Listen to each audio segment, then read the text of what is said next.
अस्सलामुअलैकुम जी। अच्छा ये देखिए वीआईपी का चाइना का 80 किलो का मर्दाना हुड। मर्दाना जो हुड होते हैं मर्दों के, ये हुड का बंडल है। इस पे तो मोती सितारे भी लगे हुए हैं। बहरहाल यार ये है मर्दाना हुड है इसमें, ठीक है। मार्का इसका MTM होता है। मैं भी सोच रहा था कि MTM से इसकी फुल फॉर्म क्या बनती है, क्योंकि मुझे समझ नहीं आ रही। किसी बहन भाई को पता हो तो मुझे कमेंट में ज़रूर बताएं कि ये जो इसका मार्का है MTM, इसकी फ़ुल फॉर्म क्या होती है। चलिए नहीं, वो तो पता चल जाएगा इसकी फ़ुल फॉर्म क्या होती है। बहरहाल ये मर्दाना इसमें वो हैं, ठीक है। इसमें मर्दाना हुड होते हैं मर्दों के, ठीक है, बड़े साइज़ के, यानी मर्दाना साइज़ के।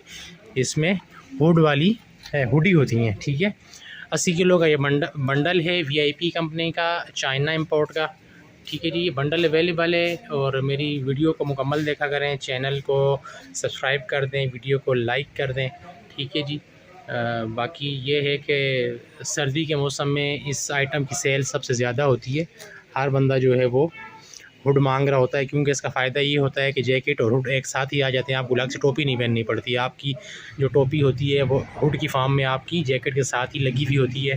हुड ऊपर कर लिया तो टोपी बन गई, ठीक है। हुड हटा लिया ऊपर से तो सिंपल जैकेट रह गई। बहरहाल जी ये चीज़ मेरे पास अवेलेबल है, जिस किसी को चाहिए। रेट भी इसका इंतहाई मुनासिब है। बहरहाल रेट इसका जी मुनासिब ही है। तो जिस किसी को चाहिए मेरे व्हाट्सएप नंबर पर रब्ता करें। नंबर मेरा स्क्रीन पर मौजूद है। और सवाल जवाब कोई हो तो आप मेरे व्हाट्सएप नंबर पे मुझे मैसेज किया करें प्लीज़। मैं मैसेज का रिप्लाई करता हूँ हर बंदे को। शुक्रिया।